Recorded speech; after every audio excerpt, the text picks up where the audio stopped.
আজানের পরে দোয়ায়ে ওসিলা পাঠ করতে হবে। আজানের পরে একটা দোয়া আছে, কি আছে? একটা দোয়া আছে। আজানের পরে দোয়ায়ে ওসিলা পাঠ করতে হবে।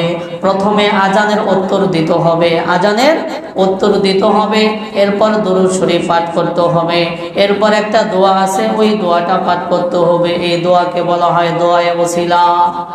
দোয়ায়ে ওসিলা, আল্লাহুম্মা রাব্বা হাযিহিদ দাওয়াতিত তাম্মা ওয়াস সালাতিল কাইমা আতি মুহাম্মাদানিল ওয়াসিলাতা ওয়াল ফাযিলা ওয়াবআসহু মাকামান মাহমুদানিল্লাযী ওয়া'আদতা ইন্নাকা লা তুখলিফুল মিআদ।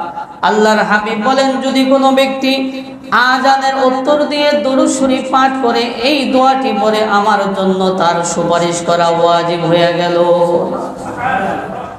আর আল্লাহর হাবিব সুপারিশ করবেন ঈমানদারদের জন্য। কাদের জন্য?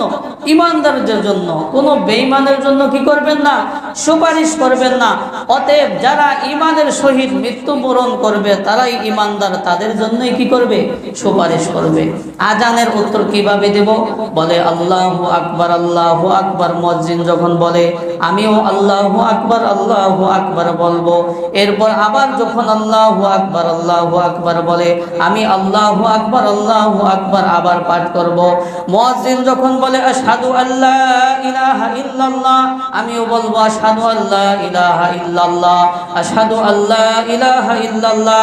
এরপর আবার আমি বলবো আশহাদু আল্লা ইলাহা ইল্লাল্লাহ। মুয়াজ্জিন সাহেব যখন বলেন আশহাদু আন্না মুহাম্মাদার রাসূলুল্লাহ, আমিও পাঠ করব আশহাদু আন্না মুহাম্মাদার রাসূলুল্লাহ। মুয়াজ্জিন সাহেব যখন আবার আশহাদু আন্না মুহাম্মাদার রাসূলুল্লাহ বলে, আমিও আবার আশহাদু আন্না মুহাম্মাদার রাসূলুল্লাহ বলবো।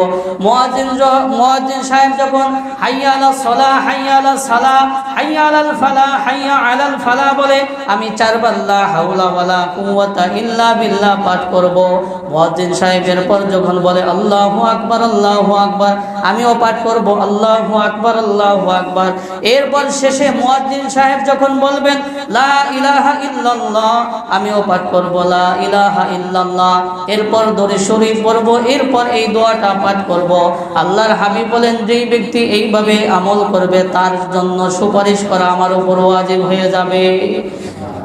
আজানের উত্তরের ক্ষেত্রে, একামতের উত্তরের ক্ষেত্রে একটু ভিন্নতা মাঝে মাঝে শুনি, কানে আওয়াজ আসে। যখন আশহাদু আন্না মুহাম্মাদার রাসূলুল্লাহ বলে তখন পাঠ করে সাল্লাল্লাহু আলাইহি ওয়াসাল্লাম। কোথায় পাইছে সে?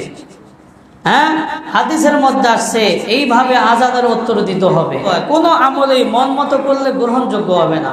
আজকে 70 বছর বয়স চলতেছে অনেক, যাই হোক 70 বছর বয়স চলতেছে, কিন্তু এভাবে আমল করতেছে। সে কি করতেছে? এইভাবে আমল করতেছে। যেই আমলটা সুন্নাত তরিকায় হবে না, ওই আমলটা আসমানের উপরে উঠবে না, নিচেই থাইকা যাবে। বুঝা আসছে? সুন্নাত তরিকায় হইতে হবে। এখানে আজানের উত্তর যেইভাবে আল্লাহর হাবিব বলেছেন, সাহাবায়ে কেরাম আমল করেছেন, ওইভাবে আমার আমল করতে হবে। বলে এখানে তো নবীর নাম আসছে, তো সাল্লাল্লাহু আলাইহি ওয়াসাল্লাম তো পাঠ করতে হবে না। সব জায়গায় আসলে বলতে হবে না, এখানে আমল যেইভাবে ওইভাবে করতে হবে। নামাজের মধ্যে দুরূদ শরীফের মধ্যে আছে আশহাদু আল্লা ইলাহা, নবীর নাম আছে না?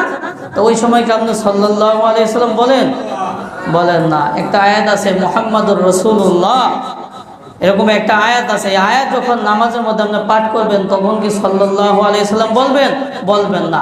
অতএব এই নবীর উপর দুরূদ পাঠ করতে হবে। নাম শুনলে এটা অন্য জায়গায়, যেমন কোনো আলোচনা চলতেছে, কিতাবে তালিম চলতেছে, হাদিসের দর্সের আমল চলতেছে, তখন নবীর নাম আসলে কি করতে হবে? সাল্লাল্লাহু আলাইহি ওয়াসাল্লাম পাঠ করতে হবে। যাই হোক, বলতেছিলাম ঈমানের সহিত মৃত্যুবরণের 6 নম্বর আমল হইল আজানের পরে দোয়ায়ে ওসিলা পাঠ করতে হবে। আজানের পরে দোয়ায়ে ওসিলা পাঠ করতে হবে।